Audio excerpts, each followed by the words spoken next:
bro? What is that noise? That noise, bro? What is that noise? What is that noise, bro? What is that noise? What is that noise, bro? What is that noise? I hear him. Where's she at? I hear him. Where's she at?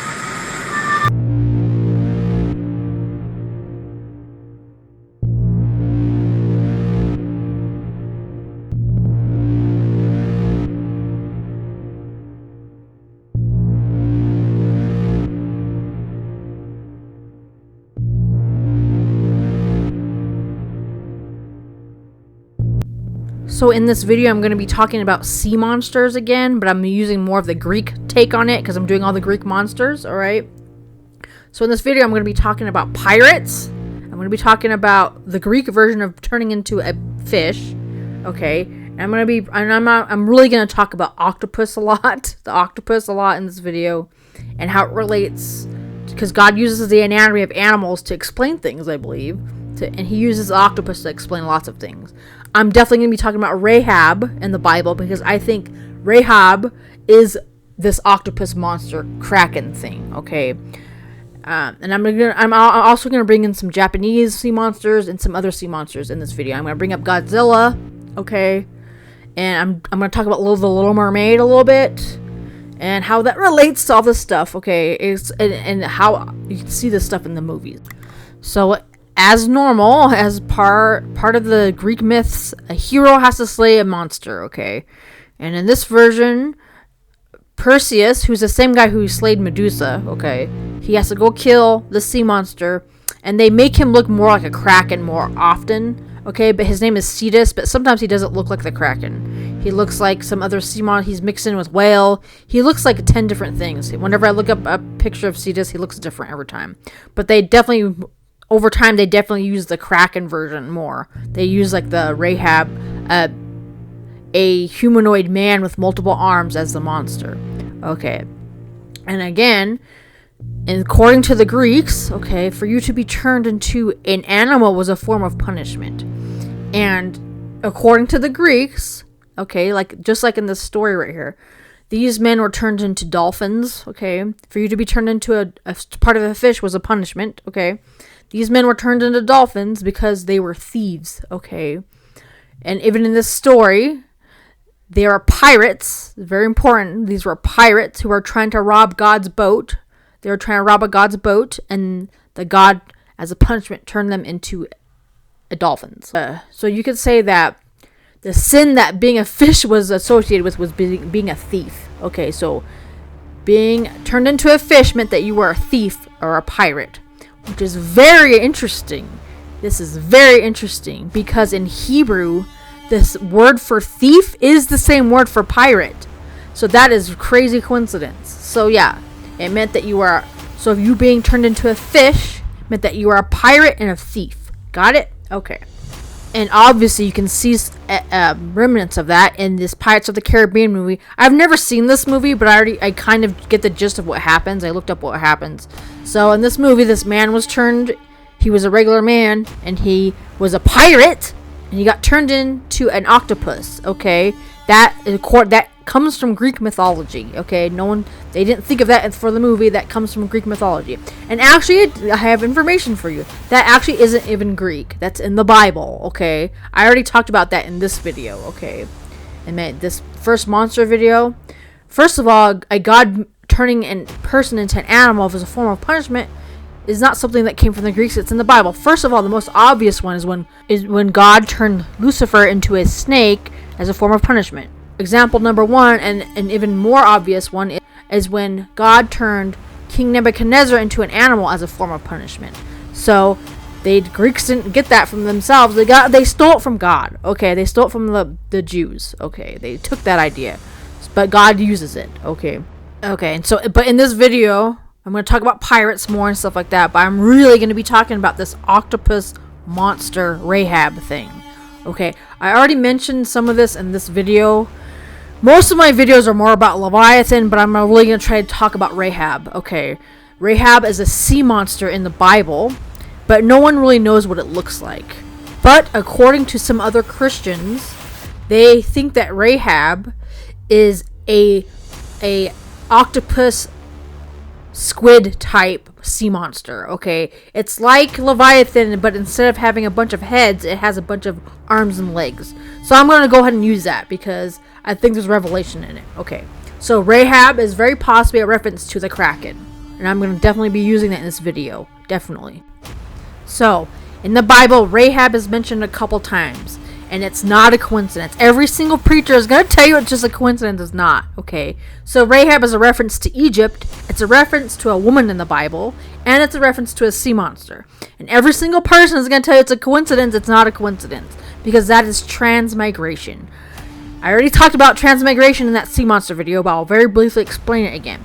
Transmigration is when you cut up a big monster like Rahab, and it becomes a person or people, and it becomes a place or Egypt. When you cut up an animal and it becomes people in a place, it is not a coincidence that Rahab is a monster and it's a person and it's a place, because that is an ancient belief of transmigration. Alright, very important. And that's very obvious in the Bible, because when it mentions Rahab, it talks about all that. Was it not you who cut Rahab into pieces, transmigration, who pierced the monster through? Was it not you who dried up the sea, the waters of the great deep, who made a road in the depths of the sea, so that the redeemed might cross over? So not only are you supposed to cut Rahab into pieces, you're supposed to make him into a road. Okay, you have to make his body into a thing, right? A road. And so that is what I'm going to be trying to do. I am going to try to dissect the anatomy of the squid. I'm going to use the anatomy of squid and octopus and where they come from, and see if I can save people using the squid and octopus. Of course, I'm going to have to use the bad version first, because they're unclean animal. God uses these monsters as the devil, sure, but he doesn't always use them as a devil. He uses them for good things too, which I'll also do. Okay? He uses these sea monsters to expose the devil, but it just told you you're supposed to use them to save people, right? Alright. Before I get into the squid and octopus, I have to talk about the water. Okay, when it talks about these sea monsters are in water, it's not just talking about literal water. It's talking about the Obzu. Okay, what is the Obzu? See, the word Obzu is a Sumerian and Akkadian mythology. Obzu, which is where the word abyss comes from, is a reference to the primeval sea below the void of space of the underworld and the earth above. Okay, so the abyss isn't just talking about literally the ocean. It's talking about going into hell. It's talking about going into the underworld. Okay, when it talks about throwing people into the sea or to the ocean, it means it's a hell reference. Okay, and this is also very important. All this stuff can explain aliens and everything if people would just study this stuff together. Okay, so also when it talks about the abyss, it's not just talking about the ocean and the reference to that. It's a reference to outer space. Okay, because you can call outer space the abyss and you call under the ocean the abyss.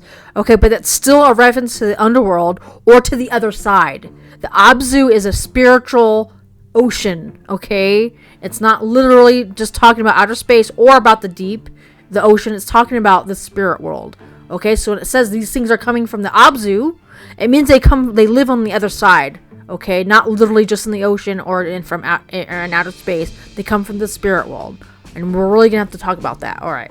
So when it says a man was turned into an octopus as a form of punishment, it means that and thrown into the abyss, the ocean. It meant that he had to go into the underworld. Okay, he had to die. It was a curse. He was cursed to go to hell, not just literally the ocean. Alright, so if you've ever heard of the Lost Dutchman or the Flying Dutchman, it's just a character in the movies. Like, it's in that Pirates of the Caribbean movie, and it's a story about a man who turns into a kraken, right? He has control of the kraken or something. Anyway, so it's something that's very weird, or very interesting, is this Flying Dutchman is actually based off of a real man, and his story is actually pretty creepy. Okay, first of all, his name was, he was a Dutch sailor named Bernard Fokke. Okay, Bernard Fokke is the Flying Dutchman or the Lost Dutchman. Okay, and something that's very creepy is that he was the reason why he became very famous, because for some reason he was supernaturally making his boat fast. Okay. And he would take sea voyages in 3 months when the sea voyage would be at least a year and a half. So he was making his boat fast for some reason, and they don't know how. So a year-long voyage for him was taking 3 months. And that's true. That part of the story is true. Okay? And the legend is that he sold his soul to the devil to make his boat fast, okay, and make more money, okay?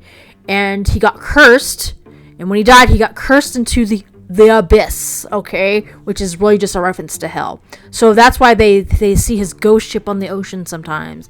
And I don't know if they really are seeing that stuff or what.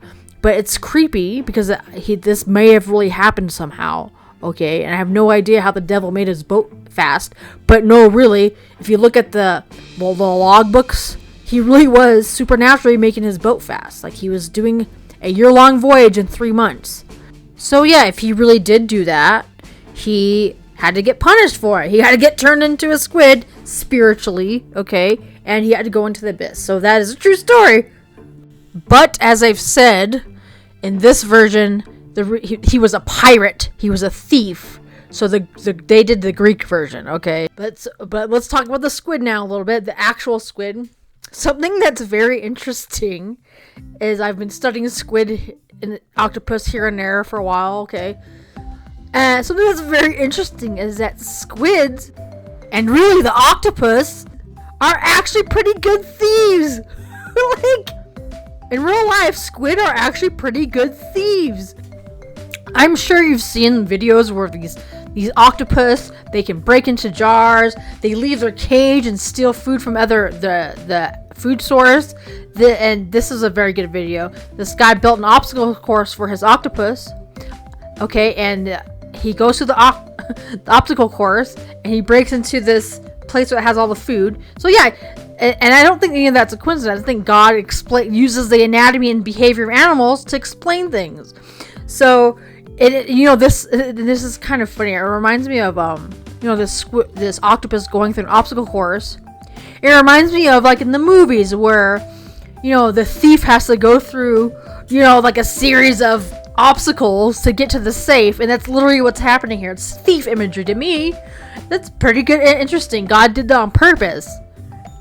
And if that's not thief imagery enough, they do 2 other thief things. So octopus, they can squeeze into really tight spaces and sneak through things, right?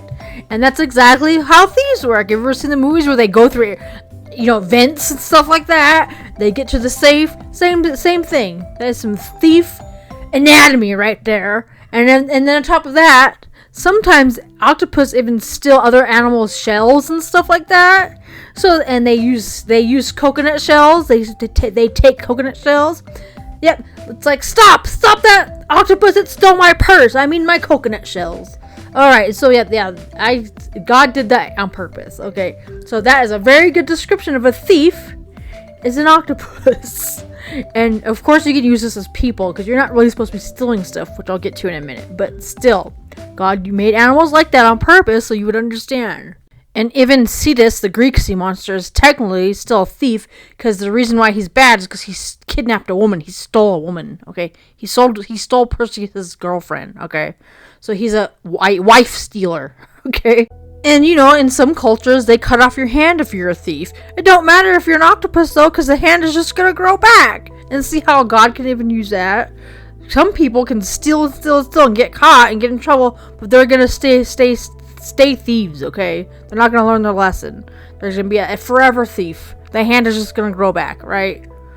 Okay, and something very, very, very interesting about cephalopods, which are squid and octopus, okay, is according to the fossil records, and according to the Cambridge explosion, cephalopods are the very first animal on Earth. They're supposed to be even older than any other fish, and they're supposed to be older than reptiles and obviously the mammals, okay?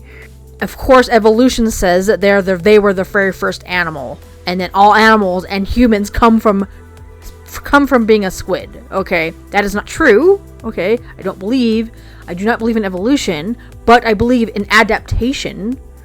Okay, I believe animals can adapt over a long time, but no, I don't think a squid turned into a cat, okay? Anyway, but that might, and the Bible might confirm that, because if you read the Bible, when God started making the animals, he started with the sea creatures first. So that actually could be true. So God may have made the very first animal that God made could have been cephalopods, squid and octopus. Very interesting. But according to the fossil records and the adaptation of the animal, they used to have shells, and they didn't used to be able to squirt ink. Okay, and they might wonder why. Why did the animal adapt that way? They lost their shells, but they are able to squirt ink now, and now they're able to squeeze into tight places. So you can say they traded in their shells for some other things that they could be able to do. Okay, they swapped their shells for the ink and to be able to sneak into tight places, right? Okay, and pay attention, because I'm going to use all of this stuff as people, okay, later. All right, as a good thing and a bad thing. And yes, you can totally use these animals to describe the devil and demons too, which I will also do. Okay, so I'm going to do that part first. So yeah, God uses these unclean animals to explain the devil all the time.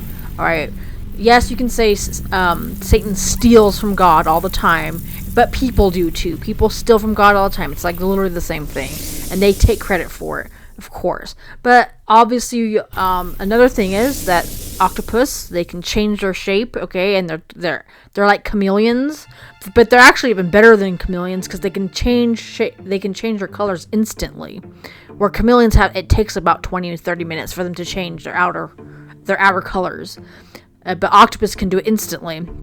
And it's so funny, and it's so crazy, because even if you go into the anatomy of their skin, one of the layers of skin that refracts light is called lucifers. It's named after Lucifer. Okay, and I don't think any of that's coincidence, okay? And so yeah, you can say Satan disguises himself as a being of light when he's actually, the devil, right? He comes to you like he's going to help you, but he's just here to curse you. You can totally use that. So I want to talk about Umibozu, because all this stuff is in movies, and I'm going to really bring that up because I think it's important that you can see all the stuff in movies, okay? And this is how the devil tricks people into thinking that these things are cool, but they're actually just evil most of the time, okay? So Umibozu is definitely where they got Godzilla from, partially. Okay, now we'll talk about why. Umibozu is a really big evil spirit, but the bottom half of it looks like an octopus, okay? And it represents drowned people or drowned priests. Okay, that is still transmigration. Okay, it's when a bunch of people equal one big sea monster. Okay, and we're really have to use that. And that all of that is in the Bible. So Umibozu, he drowns sailors, and it's a big evil spirit of drowned priests. Okay, and what it's supposed to do is it's supposed to spin its tentacles and make a whirlpool, where people get sucked into it and they go into the underworld, which is very interesting, because that's the same exact story of the Native American sea monster. Okay, I already talked about that, the Underwater Panther, in this video, and they have the almost exact same story. This Underwater Panther spins its tail, and people are supposed to get sucked into the underworld. Okay, and all of this is in movies, obviously. Okay. And you have to realize that the Japanese people, they already had the sea monster in their heads when they started making up Godzilla. Okay, so this is how Godzilla started. So they made up Godzilla right after the Hiroshima bombings. Okay, so Japanese people made up the sea monster based off of the Umibozu because they were mad at America for bombing Hiroshima. Okay, and if you go into the anatomy of Godzilla, or in the story of Godzilla, Godzilla was created by the atom bomb, right? He has a really weird scream. If you notice, Godzilla screams really weird, and he's supposed to represent an atom bomb, right? Okay, so that is where Godzilla comes from. But his scream is supposed to represent the screams of all the people who were dying in the atom bomb, okay, and in the Hiroshima bombings. Okay, because they say when the people were screaming, it sounded like their voice boxes were melting and stuff like that. So that's why Godzilla, when he screams, he sounds weird, and that's why they do an atom bomb theme with Godzilla. And you have to keep in mind that these Japanese people already had Umibozu in their minds. It represents a bunch of disembodied spirits who gets revenge on sailors. And that's where they got the idea for Godzilla, okay? So Godzilla represents the disembodied spirits of the people who died in the Hiroshima bombing, and it's supposed to go and get revenge on America and kill Americans as a revenge. Okay, that's where they get Godzilla from, right? But of course, in the American-made Godzilla version, Godzilla helps the Americans. So people, people just take each other's stories and they change them. They take stories from the ancient past and change them. It's been happening since the beginning of the world. They steal, they Rahab each other, and then they adjust it, and then so you end up thinking that these evil spirits are actually good. And quite honestly, I'm not taking any sides here. I think because Hiroshima was supposed to be like revenge for Pearl Harbor, right? Americans were bad here, and I think the Japanese people were bad here. I think both these people are very lost in this instance, okay? I think both these people need God, and not a revenge Godzilla. So I wanted to bring up The Little Mermaid for a little bit, because there's some good stuff in there I want to point out. First of all, you can easily say The Little Mermaid is a siren, because she sings, right? And she's a mermaid. And I wanted to bring up that mermaids or sirens go back all the way to the beginning of time. They're not just in Greek mythology. Even the Egyptians, one of the very first artifacts ever found in Egyptian history may be a mermaid or a siren, okay? And I know people say this might be a bird. It could be a bird, okay? Because it has a beak, but even squid and octopus have beaks, okay? This even looks like it's singing or something. So even the Egyptians had possibly a mermaid siren being. But even if she is a bird, sometimes the Greeks would portray sirens as birds. So this still could be a siren. Anyway, and I'll bring that up later. And this probably became a nun, which I will definitely bring up later. Anyway, so yeah, you can easily say Ariel. Ariel is a siren because she sings, sure. But even in The Little Mermaid, it's still doing the Obzu thing. Okay, it's doing the as above, as below thing. Because even though Little Mermaid lives in the water, her name means up in the air. Aerial, like an aerial view. That is still Obzu theology there, okay? Because her name means up in the air, but she's in the abyss. Okay, see that? So yes, you can very easily say Ariel represents some evil spirit or a demon, okay, who drowns people. Okay, but you have to remember that even in the Greeks and in the Dead Sea Scrolls and in the Bible, these monsters represent people who are lost and who need to be saved. Okay, it's not just talking about demons all the time. And if they don't, then yeah, they will be thrown into the abyss forever. Okay, even in these Disney movies, like Beauty and the Beast, he has a certain amount of time to repent before he gets stuck that way forever.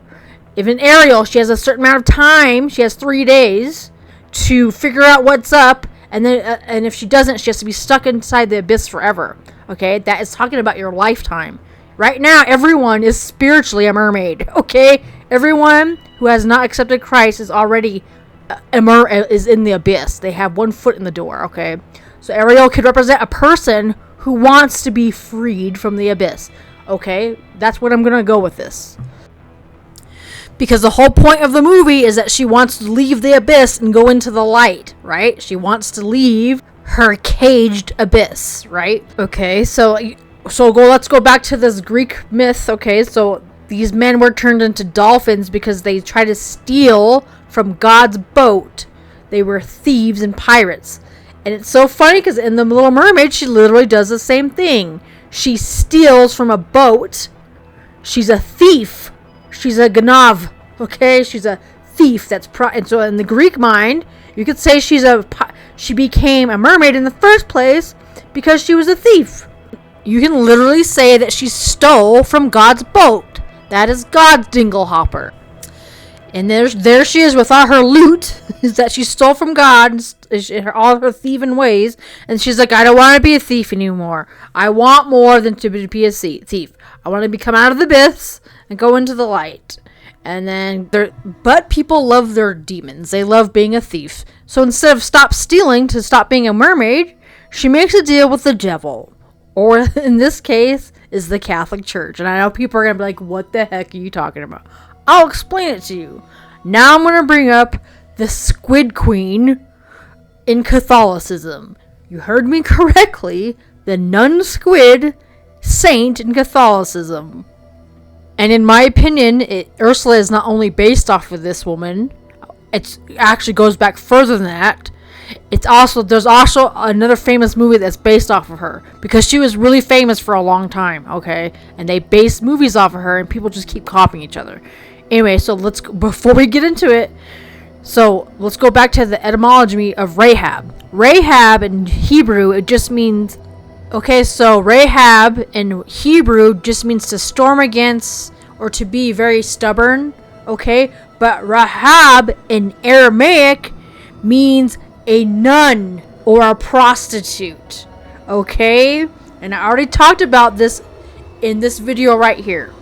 A nun in the ancient world was literally the word for a witch or a temple prostitute. And that would make sense why Rahab was a prostitute in the Bible, because that's what nun meant back then. And the Catholic Church, for some reason, took it like it was a good thing, okay? They were witches and prostitutes, okay? So that's why the Catholic Church took that, and all you have to do is use it to expose them and hopefully save them, though, okay? I'm not trying to make you mad, okay? But God warns you about this church so many times that I can't even believe it, okay? And then it really happened. There was a nun who was really, really heavy on squid and octopus imagery, and she was absolutely crazy. She was either completely possessed by the devil or she was nuts. I honestly don't care which one you think it is, but what was happening was that the God of the Bible was sending her these things, telling you to drain your body of blood and play with crystals, basically. Okay? And they immediately just canonized her as a saint, because that's what the Catholic Church does. And she literally was a witch, too. Okay, and she was a queen. She was just like Ursela. She's Ursela, but a real-life person, okay? She was into mysticism, okay? She was playing with crystals, and she kept saying she got visions from God, and these squid, octopus, angels, okay, they came down on an egg, and they told her all the secrets of the Bible, of God, or of the other side. They came from the abyss, okay, and they gave her all the secrets of the afterlife, which was just mostly like Catholic catechism stuff. You have to do the sacraments, you have to pray to the Pope, but then it got really weird. She was into bloodletting. She said the evil spirits resided next to your arteries. So apparently these things were telling her to cut yourself and drain your body of blood on a full moon, by the way. And then she would write music. Okay, she would write music, and she invented her own language that only the squid people and her could understand. So she was literally thinking that spaghetti monsters were angels, and she was talking to them, and she invented her own language, and she was an artist, and she was claimed to be a doctor, and she was telling people to drain their body full of blood on a full moon, and she was playing with crystals, and she's even labeled as a mystic, okay? And the Catholic Church was like, she's super holy. She's a saint. She's a nun. And I'm going to bring this up in another movie later, okay? So, Catholicism is really connected to the squid octopus nun stuff, okay? And God uses it to warn you. And top it off, Ursela is actually a name of a saint, okay? There is a Saint Ursela. Anyway, so even if you listen to Ursula's song, she's a Catholic. She's a Catholic nun. She looks in the mirror and she says that she's clean, but she's actually a prostitute, right? She literally looks like a big prostitute, right? And she says that when she sings her song, Poor Unfortunate Souls, she says that she's repented. She says that she's a saint and a queen. She is literally based off of this chick, and she's based off of the ancient term of being a prostitute and a nun. All right? She is definitely a Rahab. And I know what people are going to say. Nuns aren't doing witchcraft. They're nuns. They're super holy. No, they're not, okay? I'm trying so hard not to make fun of anybody or try to make people mad. But I'm not making fun of you. You guys are making fun of yourself. This is ridiculous, okay? Anyway, so people are going to say nuns aren't doing witchcraft. Yes, they are. What happens when you play with a Ouija board and you light candles for the dead and you try to talk to the dead? That is witchcraft, right? In the Bible, it tells you not to commune with the dead. What are you doing in Catholicism? You're lighting candles and talking to dead people. You are talking to Mary, who is dead, and you are talking to dead other saints who are dead. Are those dead people? Then why are you talking to them? That is witchcraft. What do you call somebody who's practicing witchcraft? A witch! Someone who practices witchcraft is called a witch. So this is based off of a true story over and over again.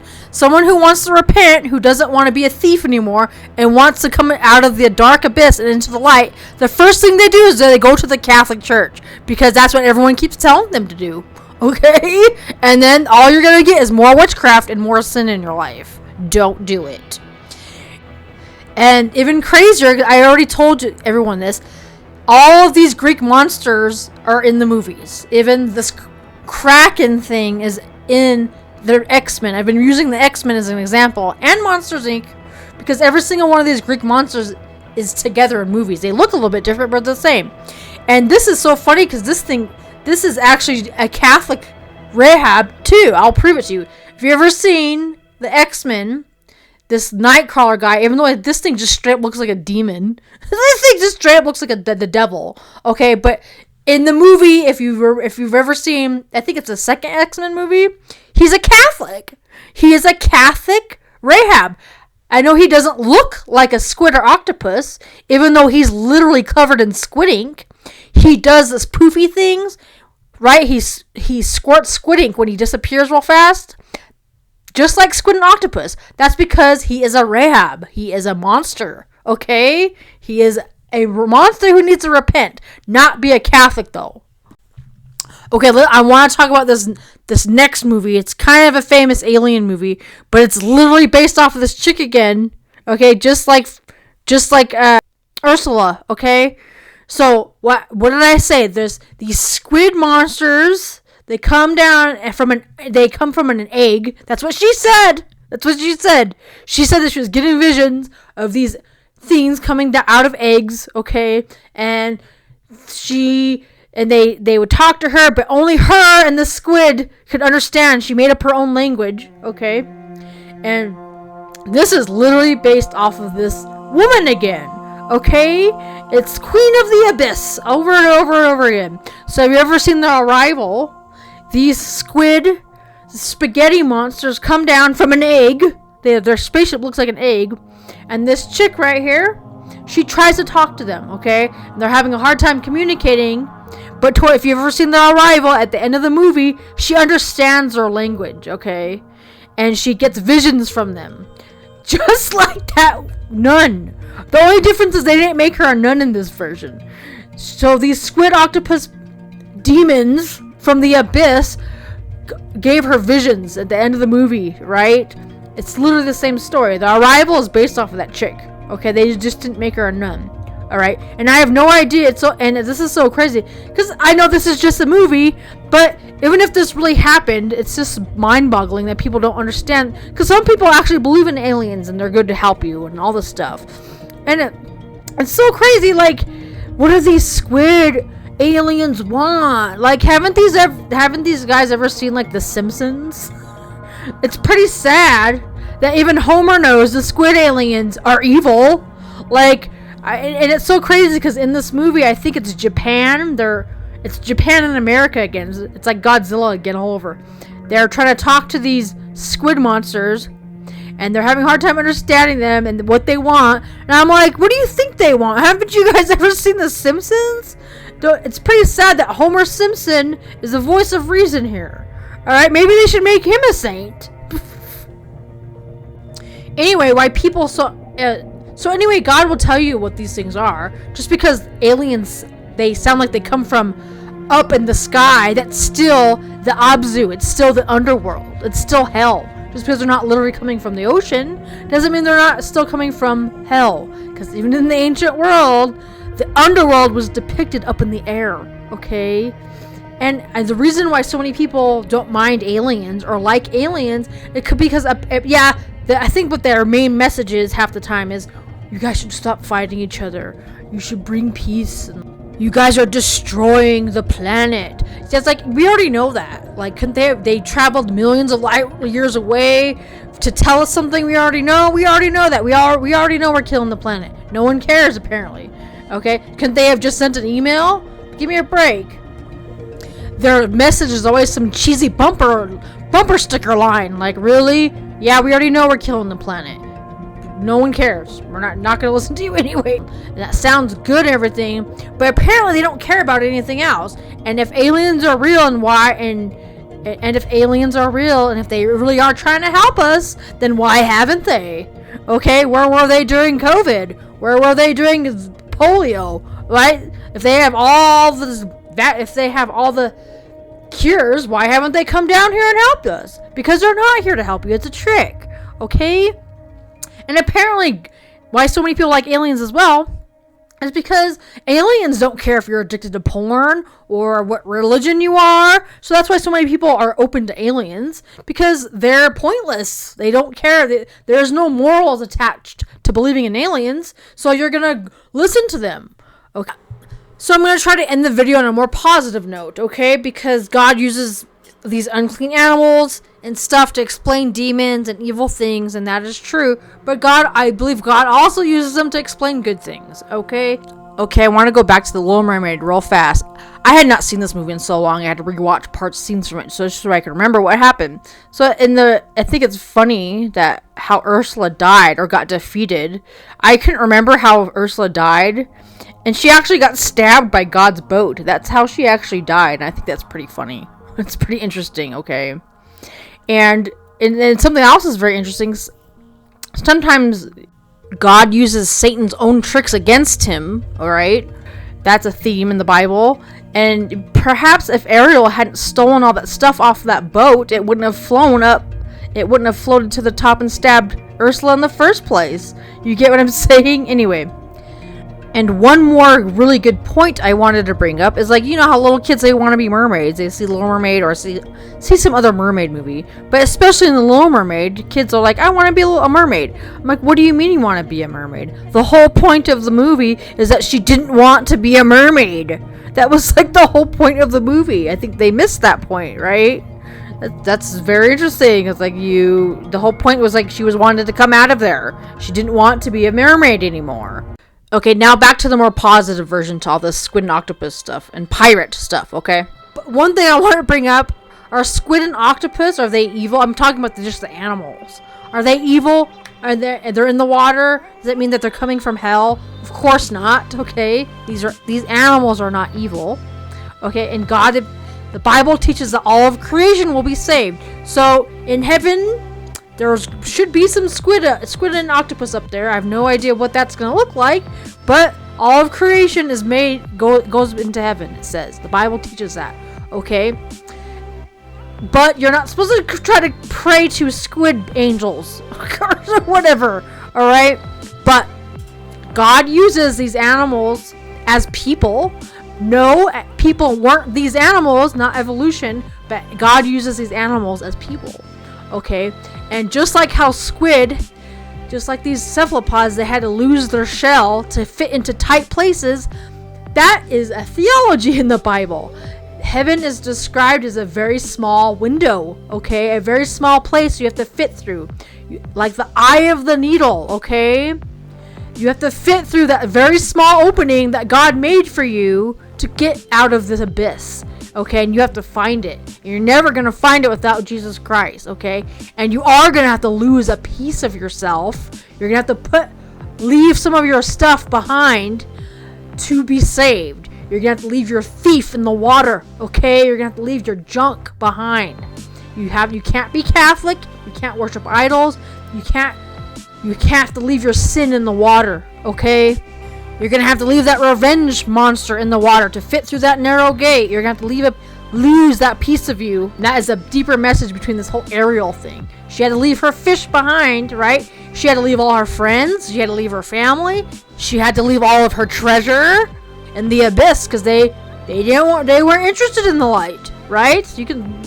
In fact, they tried to get her to stay in the abyss. That sounds very familiar.